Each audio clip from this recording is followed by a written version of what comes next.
Have you ever felt like joy is just out of reach, especially when life gets tough?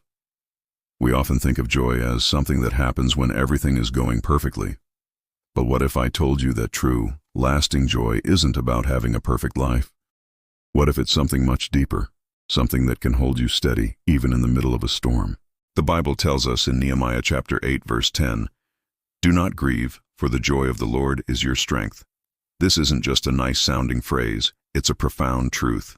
Joy is not simply the absence of hardship, it is the presence of God sustaining you right through it. It's a source of supernatural strength that empowers you to keep going when you feel like giving up. Think about it.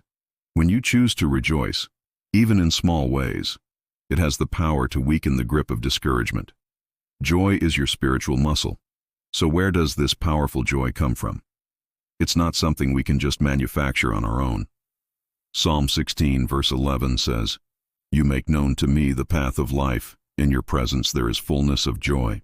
True, unshakable joy flows from a deep, intimate relationship with God. When your heart is weary and you feel drained, turning to worship isn't just a religious activity.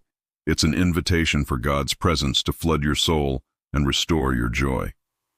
It's in His presence that we find a joy that fills us up completely, a joy that the world can't give and can't take away. Now, this might sound great, but what about when you're facing real trials? When the bills are piling up, or you get bad news from the doctor, or a relationship is falling apart? The book of James gives us a radical perspective. In chapter 1, verses 2 and 3, it says to "Count it all joy when you meet trials of various kinds, for you know that the testing of your faith produces steadfastness." This doesn't mean we should be happy about the trial, but we can choose to find joy in the trial. How? By choosing gratitude. When life feels heavy, actively looking for things to be thankful for shifts your focus from the problem to the provider. This choice to find joy in the midst of difficulty builds a spiritual perseverance in us that is priceless. Ultimately, this kind of joy isn't something we have to strive for or force. It's a gift.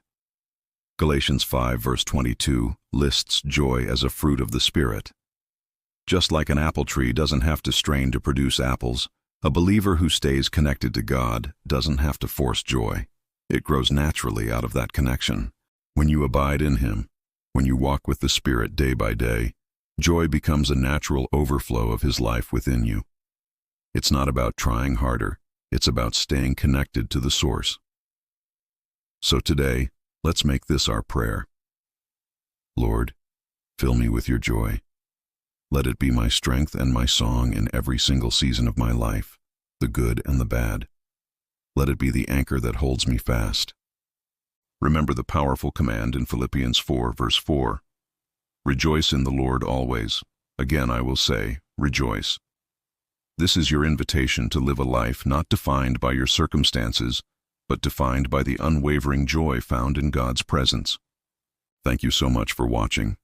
If this message encouraged you, please like, subscribe, and share it with someone who might need to hear it today. God bless.